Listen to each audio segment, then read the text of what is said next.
لا نبی بعد اما بعد فاعوذ باللہ من الشیطان الرجیم بسم اللہ الرحمن الرحیم وما خلقت الجن والانس الا ليعبدون صدق اللہ العظیم ان اللہ وملائکتہ یصلون علی النبی یا ایھا الذین آمنوا صلوا علیہ وسلموا تسلیما اللہم صلی علی سیدنا و مولانا محمد وبارک وسلم صلی علیہ صلاۃ و سلام علیک یا سیدی یا سیدی یا سیدی یا رسول اللہ۔ حمد و ثنا کے بعد اللہ کریم جل جلالہ کا فضل، اس کی مہربانی، کرم، ایک مرتبہ پھر اللہ رب العزت نے ہمیں کچھ سیکھنے کے لیے ایک جگہ بیٹھنے کا اللہ تعالیٰ نے پھر ہمیں موقع عطا فرمایا۔ کشف المحجوب سے درس کا سلسلہ چل رہا ہے، اور پچھلی نشست میں جو بات ہماری ہو رہی تھی وہ یہ کہ شمشیر تو سلاطین نے لے لی، یعنی سلطانوں کو شمشیر تلوار انہوں نے لے لیا، یعنی اسلام سے جو تلوار تھا وہ سلطانوں نے لے لیا، بادشاہوں نے لے لیا، مگر اس کے محل پر اسے استعمال نہ کیا۔ جس طرح آج بھی ہم دیکھ رہے ہیں کہ جہاں اس کو استعمال کرنا چاہیے، جو اسلام کے سلطان ہیں، بادشاہ ہیں،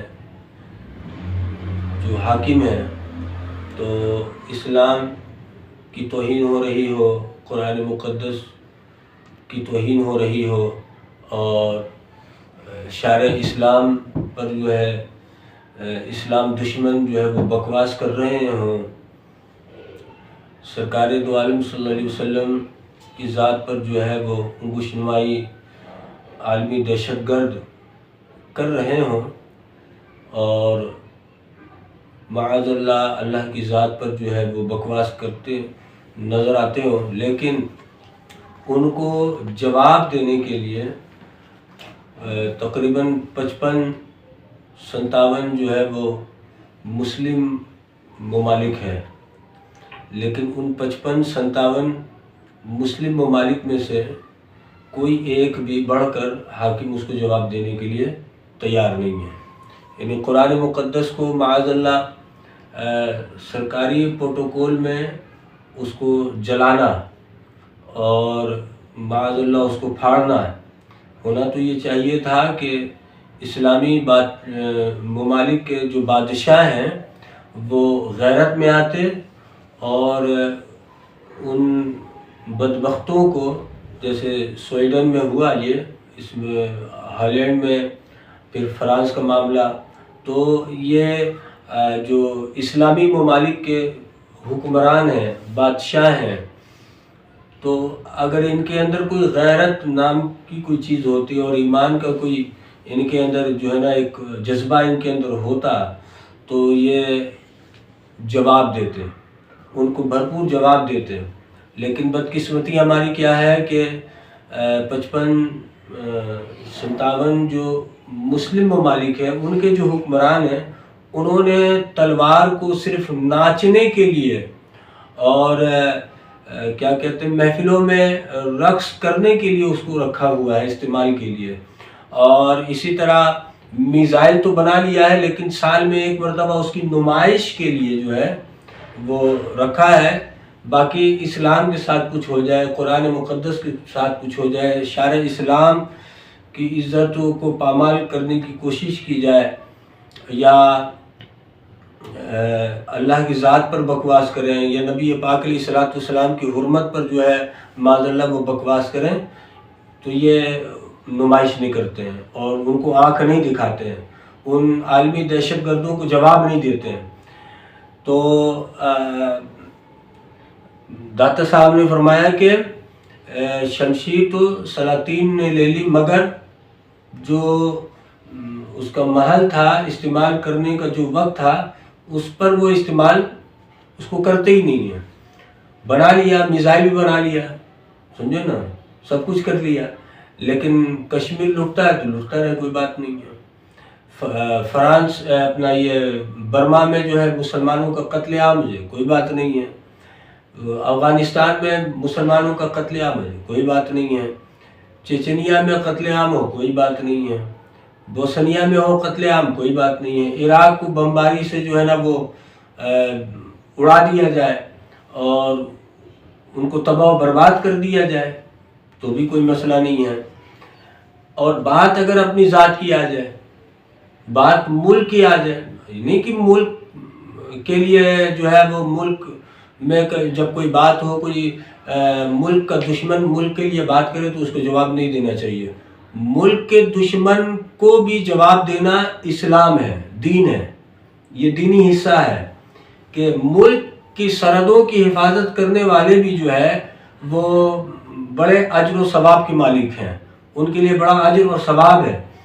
لیکن اور ملک کی سرحدوں کی حفاظت کرنے والے جو ہوتے ہیں وہ اگر ملک کی سرحدوں کی حفاظت کرتے ہوئے قتل ہو جائیں تو وہ شہید ہیں، ان کو شہادت کا درجہ ملتا ہے۔ لیکن ذرا سوچیں، ایک ملک کی سرحدوں کی حفاظت کے لیے جو بندہ قتل ہو تو شہید ہے، تو جو حضور کے نبی رحمت صلی اللہ علیہ وسلم کی عزت اور ناموس کی سرحدوں کی حفاظت کرے، قرآن مقدس کی سرحدوں کی حفاظت کرے، اللہ جل جلالہ کی سرحدوں کی حفاظت کرے اور شارع اسلام کے سرحدوں کی حفاظت کرے تو کیا ان کے لیے اجر و ثواب نہیں ہے؟ وہ تو ان سے بڑے شہید ہوں گے۔ لیکن بدقسمتی ہماری کیا ہے کہ ملک پر بات آ جائے تو سارا ملک جو ہے وہ بیدار ہو جاتا ہے، قوم کا بچہ بیدار ہو جاتا ہے۔ لیکن بات اگر قرآن کی توہین کی ہو، بات اگر نبی پاک علیہ الصلوۃ والسلام کی حرمت کی ہو، بات شارع اسلام کی توہین کی ہو تو پھر ملک یعنی قوم بھی جو ہے وہ بستر استراحت میں ہوتے ہیں اور قوم کے حاکم تو وہ مقصد کچھ پی کر جو ہے وہ لمبی نیند میں سوئے ہوئے ہوتے ہیں۔ تو پھر ظاہری بات ہے، پھر قحط سالی آنا ہے، پھر اس طرح کی بدحالی ہے۔ آج جو ملک آپ کا ملک پاکستان، آج ملک پاکستان آپ کا یعنی اس دہانے آ کر کھڑا ہو چکا ہے کہ اس کا دیوالیہ ہونے والا ہے۔ اللہ تعالیٰ محفوظ رکھے ملک پاکستان کو، جو ہے اللہ تعالیٰ اس کی حفاظت کرے، لیکن آج اس دہانے آ کر کھڑا ہو گیا ہے۔ آج آپ جو ہے وہ چیزیں آپ بازار میں لینے جائیں تو آپ کو پتہ چلے گا۔ ابھی معلوم چلا کہ جی دال جو ہے وہ 15 دن کا جو ہے وہ آپ کے پاس موجود ہے، اس کے بعد جو ہے وہ دال کا قحط پڑ جانا ہے اور پھر آئے گا تو پھر وہ ڈبل قیمت میں ملے گا۔ تو یہ سب کیا ہے؟ یہ سب اللہ رب العزت کی ناراضگی ہے۔ جب محبوب کریم صلی اللہ علیہ وسلم کی حرمت اور عزت پر آنچ آیا اور عالمی دہشت گردوں نے جب حضور کی عزت پر حملہ کیا تو اس وقت چاہیے تھا کہ یہ مسلم ممالک کے حکمران کھڑے ہوتے، جواب دیتے، ملک پاکستان ایٹمی قوت رکھتا، یہ بھرپور جواب دیتا، تو ان کی خاموشی نے ان کو تباہ و برباد کر دیا۔ آج یہ جو تباہی کے دہانے کھڑے ہو رہے ہیں اور جو تباہیاں ہیں اور ابھی اور کچھ ہونا ہے، ابھی جو سیلاب آیا اور پھر جو جن آفتوں کا سامنا کیا، یہ ابھی کچھ نہیں ہے، کیونکہ حضرت یوسف علیہ السلام کو صرف بازار مصر میں بیچنے کے لیے یوسف علیہ السلام کا بولی لگایا گیا تھا، بولی لگا تھا۔ اللہ رب العزت کو اس قدر اس معاملے میں غصہ آیا اور جلال آیا کہ میرے یوسف کے لیے جو ہے بازار مصر میں بولی لگایا گیا، تو مصر میں اللہ رب العزت نے قحط ڈھا دیا، اور جب تک یعنی دودھ پیتا بچہ جو ہے وہ حضرت یوسف علیہ السلام کے قدموں میں آ کر بکا نہیں، جب تک ماں باپ نے اپنے دودھ پیتے بچے کو لا کر یوسف علیہ السلام کے قدموں میں بیچا نہیں، قحط سالی اللہ رب العزت نے اٹھایا نہیں۔ تو آپ سوچیں کہ یوسف علیہ السلام کے لیے یہ تو تفصیل سے قرآن مجید میں موجود ہے، پڑھنا چاہیے۔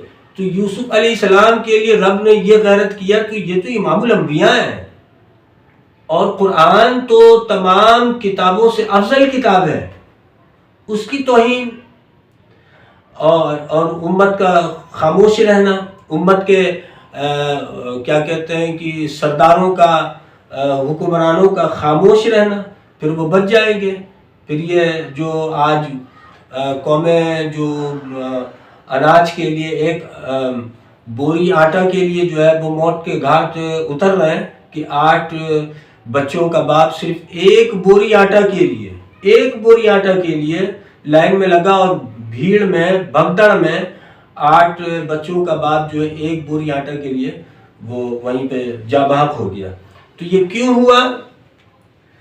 پیچھے آپ جائیں کہ جب امیر المجاہدین رحمۃ اللہ علیہ آپ بار بار یہ امت سے آپ فرما رہے تھے، بار بار آپ امت سے یہ کہہ رہے تھے کہ بیدار ہو جاؤ، اپنے نبی کی عزت اور حرمت کے لیے نکلو۔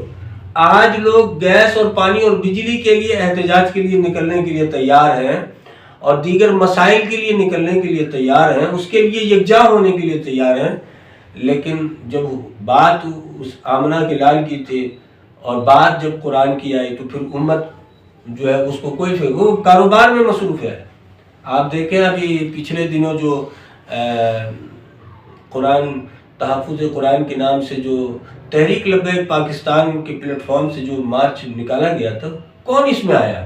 کس نے یہ ضروری سمجھا کہ یار میں اپنا حصہ ڈالنا چاہتا ہوں، مجھے اپنا حصہ ڈالنا چاہیے، مجھے اپنا کردار ادا کرنا چاہیے، میرا یہ 2 قدم چلنا اس نیت سے کہ قرآن مجید کی جو توہین کی گئی ہے میں باطل قوتوں کو جا کر جواب دوں 2 قدم چل کے، کس کے دل میں یہ خیال آیا؟ نہیں ہوا۔ تو جب نہیں ہے، جب شرع اسلام پر بات ہو، جب قرآن پر باتیں ہوں، جب ذات رسالت پر بات ہو، جب ذات الہی پر بات ہو، اور پھر امت کی خاموشی ہو، امت کے حکمرانوں کی خاموشی ہو، تو پھر یہ دن تو دیکھنا ہوگا، پھر اسی طرح ہوگا۔ یاد رکھیں کہ قرآن مجید نے یہ واضح قرآن مجید نے یہ پیغام دیا ہے کہ یہ یہود نصرانی کبھی تمہارے دوست نہیں ہو سکتے ہیں، یہ تمہارے دشمن ہیں، کھلے دشمن ہیں، یہ کبھی تمہارے دوست نہیں ہو سکتے ہیں۔ آج دیکھ لیں کہ پاکستان کو ان یہودیوں نے، ان نصرانیوں نے، اسلام دشمنوں نے اور عالمی دہشت گردوں نے پاکستان کو ایسے شکنجے میں جکڑ لیا ہے کہ پاکستان آج اس کا دیوالیہ ہونے کو ہے۔ کاش کہ اس وقت ہی مان جاتے اور سرکار کی عزت اور حرمت کے لیے کھڑے ہو جاتے اور باطل قوت کو جواب دیتے، ان کے دلوں میں اسلام کا خوف بیٹھاتے، تو شاید آج یہ دن نہیں دیکھنا ہوتا۔ لیکن کیا ہوا؟ داتا صاحب رحمۃ اللہ علیہ نے آج سے جو ہے 1000 سال پہلے ہی آپ نے یہ فرمایا کہ شمشیر تو سلطانوں نے، حکمرانوں نے اس کو لے لیا، لیکن اس کو جہاں استعمال کرنا چاہیے وہاں استعمال نہیں کیا۔ اور پھر بات آئی علماء کی، تو علم علماء نے اختیار کیا مگر اسے پڑھنے پڑھانے تک ختم کر دیا۔ پڑھنے پڑھانے تک بس پڑھ لیا، پڑھا دیا، سمجھا کہ ہم نے پڑھا اور آگے پڑھا دیا، بس ہم نے بہت بڑا کام کر دیا۔ استاذ العلماء، استاذ العلماء حضرت آ رہے ہیں، کون ہے؟ استاذ العلماء ہے۔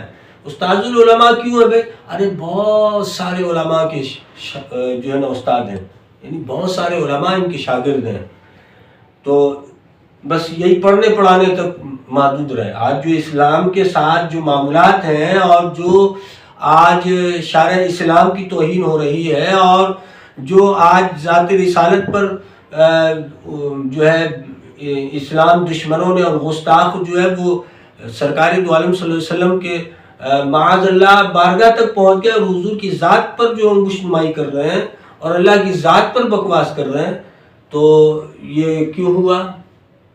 جہاں حکمران برابر کے شریک ہیں، جہاں حکمران اور جو ہے وہ سیاستدان اور جو بڑے لوگ ہیں، جہاں وہ مجرم ہیں، وہاں یہ علماء بھی مجرم ہیں، سارے نہیں، یہ نہیں کہ سارے، بھائی غیرت مند لوگ تو ہوتے ہیں، سیاستدان میں بھی غیرت مند تھے نا۔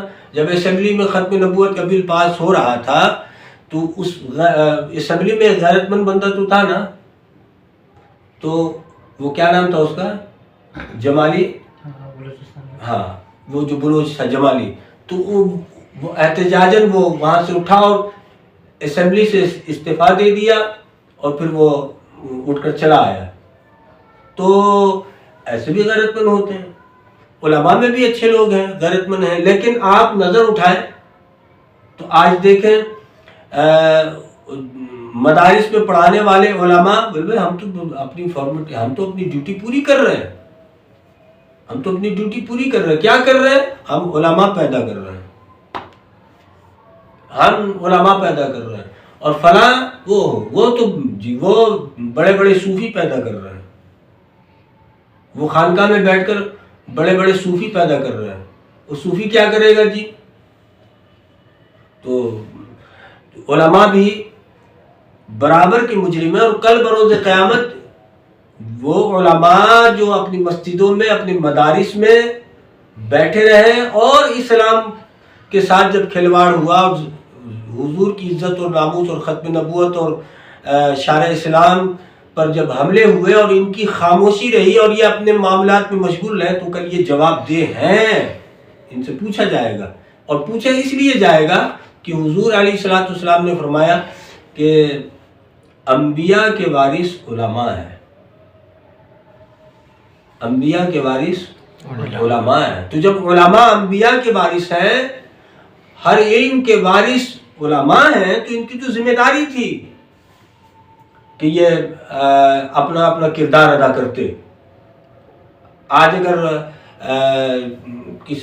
کوئی مقصد کی جذبات میں یا اظہار محبت میں اس طرح کی کوئی بات کر دے تو سب سے پہلے مولوی حضرات کو برا لگتا ہے، دیکھو یہ ہے جی، دیکھو یہ ہمارے خلاف بات کر رہے ہیں، ہمارے خلاف بات کر رہے ہیں، ہم تو کام کر رہے ہیں، ہم تو دین کا کام کر رہے ہیں، ہم تو دین کا کام کر رہے ہیں، ہم تو جو ہے وہ علماء پیدا کر رہے ہیں، ہم تو جو ہے وہ حافظ بنا رہے ہیں، ہم تو یہ کام کر رہے ہیں، دیکھو یہ ہمارے خلاف بات کر رہے ہیں۔ جی ہم آپ کے خلاف بات نہیں کر رہے ہیں، ہم ہر اس شخص کے خلاف بات کر رہے ہیں کہ جب حضور کی عزت پر حملہ ہو، شارع اسلام پر حملہ ہو، ختم نبوت پر حملہ ہو، اور وہ خاموشی سے پڑھنے پڑھانے پر لگے رہے، تو کل بروز قیامت اللہ کے رسول پوچھیں گے تمہارا یہ پڑھنا پڑھانا زیادہ اہمیت تھا یا میری عزت حرمت پر پیرت دینا زیادہ اہمیت کا حامل تھا؟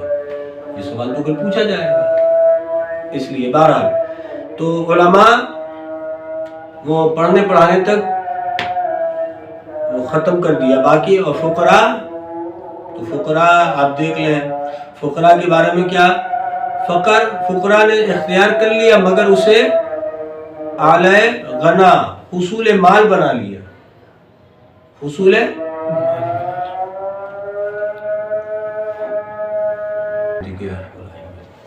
تو میں عرض کر رہا تھا کہ فقراء یہ مال بنانے میں مشغول ہو گئے کہ کیسے مال بنایا جائے۔ آج آپ اگر جو سجادہ اور خانقاہوں کے جانشین ہیں ان کے لیے جے آئی ٹی بنائے نا تو پاکستان میں قرضہ اتر جائے گا، میں سچی بات کر رہا ہوں۔ جتنے بڑے بڑے دربار ہیں نا، ان درباروں کے پیرانے طریقت کے لیے جے آئی ٹی بنایا جائے، انکوائری بیٹھایا جائے ان کے لیے، تو ان کے اکاؤنٹ سے اور ان کے گھروں سے اتنا مال نکل جائے گا کہ پاکستان کا قرضہ اتر جائے گا۔ کہاں ہے ایک پیر اپنے ولیمے میں، صرف ایک پیر اپنے ولیمے میں 2.5 کروڑ روپیہ خرچ کر رہا ہے جی، سمجھے؟ پیر اپنے بچے کے شادی، کیا کہتے ہیں اس کو، مایو بولتے ہیں، مایو، اس کی تقریب میں موسیقی کا پروگرام جناب کروایا اور اس پر جو ہے وہ 5,000 اور 1,000 کا نوٹ جو ہے ان کے لیے بیٹھا ہے۔ یہ کوئی دین کا کام نہیں کر رہا ہے، یہ دین کا کام نہیں کر رہے ہیں بلکہ یہ دین کو بدنام کر رہے ہیں۔ یہ صوفیہ اولیاء صوفیہ کے نام کو بدنام کر رہے ہیں۔ اولیاء صوفیہ مال کے پیچھے نہیں بھاگا کرتے تھے۔ آگے آپ سنیے کہ ہمارے اسلاف کا وتیرہ کیا تھا، اور یہ اتنے سچے اور سچے لوگ تھے کہ اگر یہ رستے سے ان کا کچھ قدم بہک بھی جاتا تھا تو پھر رب اللہ اس کا رسول جو ہے نا وہ تنبیہ بھی کرتا تھا اللہ رب العزت، اور پھر رستہ اللہ رب العزت خود بتاتا دکھاتا تھا. لیکن یہ وہ عیاش، اور میں کیا کہوں کہ یہ عجیب لوگ ہیں. انہوں نے بزرگوں کے لبادے کو اوڑھا اور لبادے کو اوڑھ کر صرف دنیا کمانے میں لگ گئے، کروڑوں اربوں روپیہ. مولوی صاحب کو دیکھیے، ابھی ایک مولوی صاحب کا چل رہا ہے نا جی 49 ارب روپیہ. کتنا؟ 49 ارب. تو بھائی تو مولوی آدمی 49 ارب تیرے پاس کہاں سے آیا؟ سمجھے؟ اور لوگوں کو تعلیم دے کہ توکل کیجئے، اللہ کی ذات پہ بھروسہ کیجئے، قناعت سے کام لیجئے، ایک وقت کھائیے تو ایک وقت اللہ کی رضا کے لیے چھوڑ دیجئے، اور یہ کیجئے وہ کیجئے، سادہ پہنیے، اور جناب یہ کریں وہ کریں. اور خود جناب وہ ایک مولوی صاحب دنیا سے چلے گئے تو ایک سال دنیا سے جانے سے پہلے جناب نے قربانی نہیں کیا. تو قربانی نہیں کیا، پوچھا بھائی قربانی، بولے وہ میرے پاس مال نہیں ہے اس لیے میں قربانی نہیں کر رہا ہوں. میں نام نہیں لے رہا ہوں، نام میں جانتا ہوں، میں اس لیے قربانی کر رہا ہوں، مال میرے پاس نہیں ہے. لیکن ان کے مرنے کے کچھ ہی دنوں کے بعد پتہ یہ چلا، صرف غالباً کراچی میں ان کا جو ہے وہ 5 ارب اور کچھ کروڑ روپیہ جو ہے وہ اکاؤنٹ سے نکلا ہے. تو یہ تو حالات ہیں. میں یہ نہیں بول رہا ہوں کہ سارے مولوی ایسے ہیں، سمجھے؟ ہمارے بہت سارے علماء وہ ہیں جو بیچارے 15,000 روپیہ 20,000 روپے میں مسجد میں وہ خدمت کر رہے ہیں. اور ہمارے معاشرے کا بھی حال بھی یہی ہے نا. ہمارے معاشرے کا حال یہ ہے کہ جس کے سر پہ تیل ہوتا ہے اس کے سر پہ اور تیل ڈالتے ہیں، اور جس کا سر بیچارہ خشک ہے اس کی طرف توجہ ہی نہیں ہے. شہرت کے پیچھے بھاگنے والے لوگ ہیں ہم لوگ. مسجد کا امام اس کے گھر میں پتہ نہیں مہینوں سے گوشت نہیں پکا ہوگا، اس کا کوئی خیال نہیں ہے. کبھی پلٹ کر جا کر جو ہے نا پڑوسی نے پوچھا نہیں ہے. لیکن کوئی نعت خواں آ جائے اور باہر سے کوئی محفل کرنا ہے، لاکھوں روپے خرچ کیا اور جناب مولوی صاحب کو بلایا. ایسے مولوی کو جو آئیں گے تو پہلے ان کو جو پیمنٹ ہے آدھا پیمنٹ ان کو آنے سے پہلے دینا ہوگا، اور جب وہ جب وہ پروگرام کے لیے آ جائیں گے تو تقریر سے پہلے ان کو فل پیمنٹ کرنا ہوگا. پھر وہ جو ہے نا جناب وہ ذکر حبیب کریں گے. ذکر حبیب نہیں کر رہے، ذکر حبیب بیچ رہے ہیں، وہ قرآن بیچ رہے ہیں. تو ان کے لیے آپ دیکھیں وہ جناب گھنٹے میں جو ہے وہ لاکھوں روپیہ لے کے چلے جائے، اور مسجد کا جو امام ہے، عالم بھی ہے، حافظ بھی ہے، وہ 20,000 میں جو ہے وہ مشقت سے زندگی گزارنا، پوچھنے والا کوئی نہیں ہے، اس کو اس کا خیال کرنے والا کوئی نہیں ہے، اس کی داد رسی کے لیے کوئی نہیں ہے. اب وہ تیجا میں بھی اگر وہ تیجا ہے تو 40واں ہے تو برسی ہے تو فلاں ہے تو بچے کے کان میں اذان دینا ہے تو جنازہ پڑھانا ہے تو بچے کو قرآن پڑھانا ہے، داد رسی نہیں ہے. باہر سے کسی کو بلایا تو اس کے باہر سے کسی کو بلا لیا نکاح پڑھانے کے لیے تو اس کے لیے لفاف 15-20 ہزار روپے کا ہے. لیکن اپنے مسجد کے امام کو اگر نکاح کے لیے بلا لیا تو امام صاحب کتنا؟ بولے جی 3,000 روپے. 3,000 روپیہ؟ امام صاحب کچھ کم کریں، کچھ گنجائش کریں. او بے وقوف انسان، رات بھر تو ناچ گانا کروایا اور کیا کہتے ہیں کہ ناچنے والوں کے اوپر تو نوٹ نچھاور کرتا رہا، ڈانس کا پروگرام کروایا، اس میں تو نے ہزاروں لاکھوں روپیہ تو نے لٹا دیا. اس وقت تجھے خیال نہیں آیا یہاں جو ہے وہ 3,000 دینے میں اس کو جو ہے موت آ رہا ہے. یہ ہمارے معاشرے کا المیہ ہے. تو ایک طبقہ وہ ہے، اور ایک طبقہ وہ ہے کہ جو اس کی عیاشی دیکھ لو. وہ آئے گا تو کیونکہ ہم شہرت کے پیچھے بھاگنے والے لوگ ہیں، ہمارے معاشرے کا عالمیہ ہے، نہیں جی وہ بڑا نام ہے ان کا، بھائی نام ہونے سے کیا ہوتا ہے؟ وہ بھی اللہ کا فرمان سنائے گا، تیری مسجد کا مولوی وہ بھی اللہ کا فرمان سنائے گا،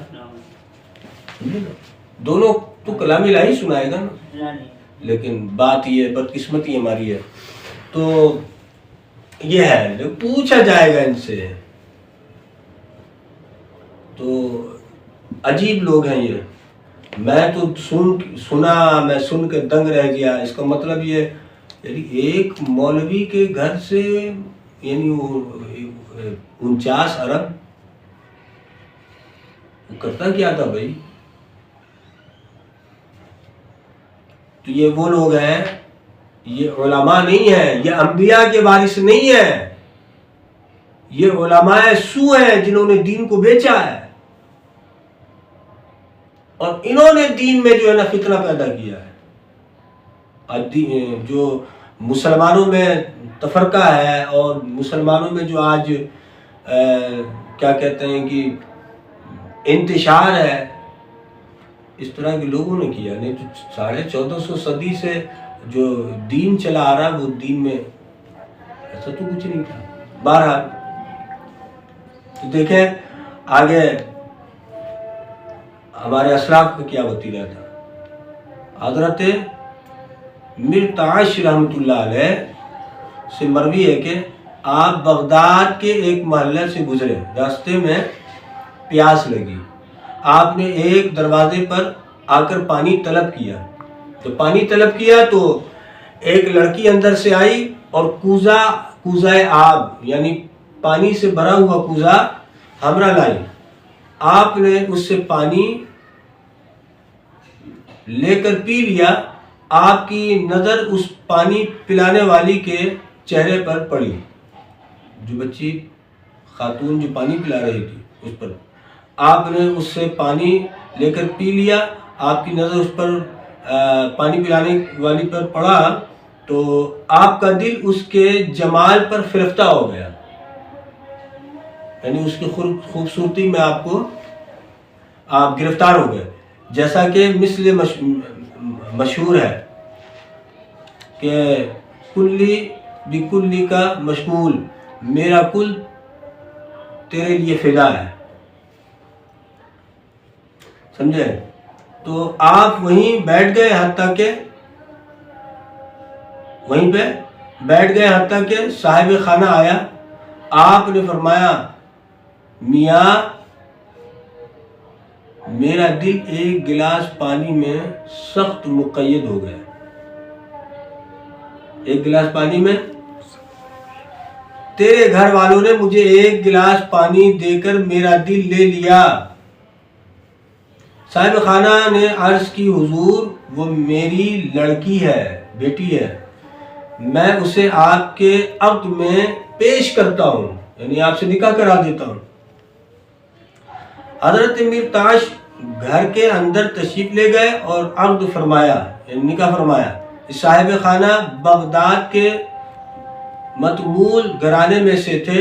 اس نے حضرت مرتعش رحمۃ اللہ علیہ کو گرم آب یعنی حمام میں بھیج کر پوشاک مکلف سے آراستہ کیا اور وہ خرقہ فقر اتار لیا جو وہ پہنے ہوئے تھے،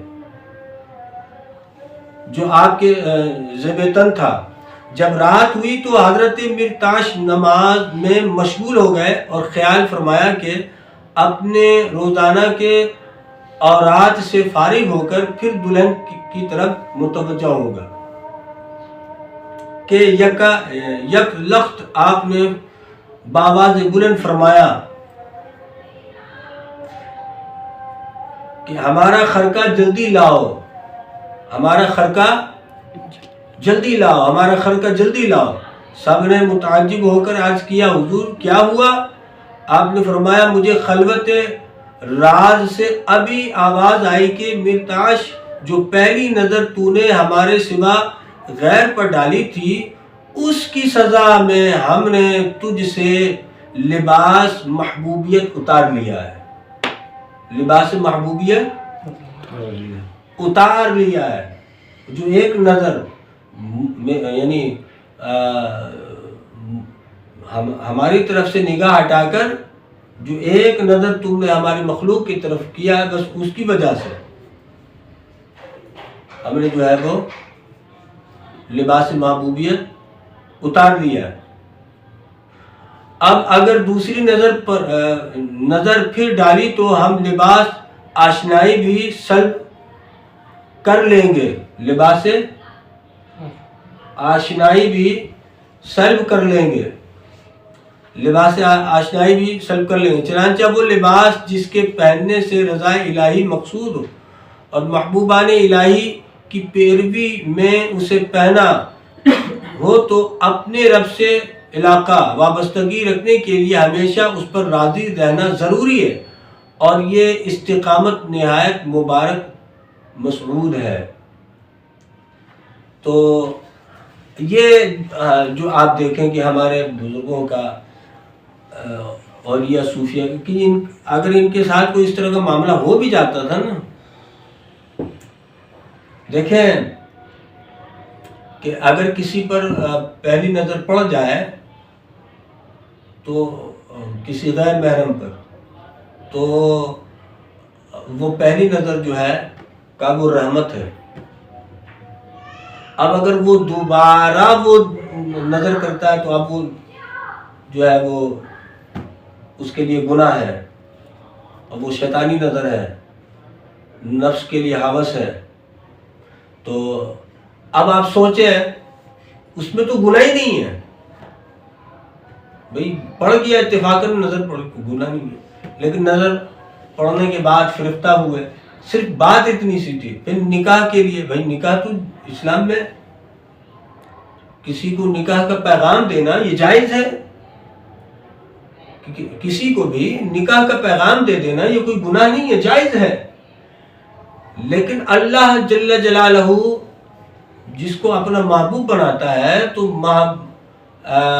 صرف یہ نہیں کہ وہ محبوب بنا لیا ٹھیک ہے، نہیں، محبوب محب چاہتا یہ ہے کہ نہ میرے محبوب کو کوئی دیکھے اور نہ میرا محبوب کسی کو دیکھے، بس میں محبوب کو دیکھوں، محبوب مجھ کو دیکھے، یہ ہے۔ تو اب جو لوگ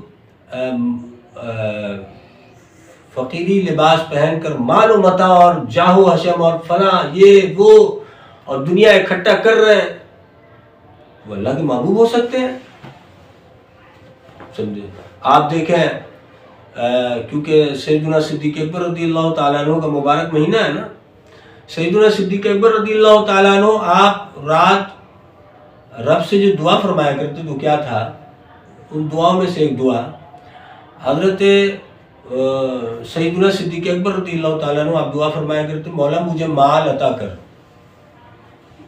مجھے مال عطا کر، اور ساتھ پھر یہ دعا فرماتے مولا پر مجھے مال میں مبتلا نہ کر،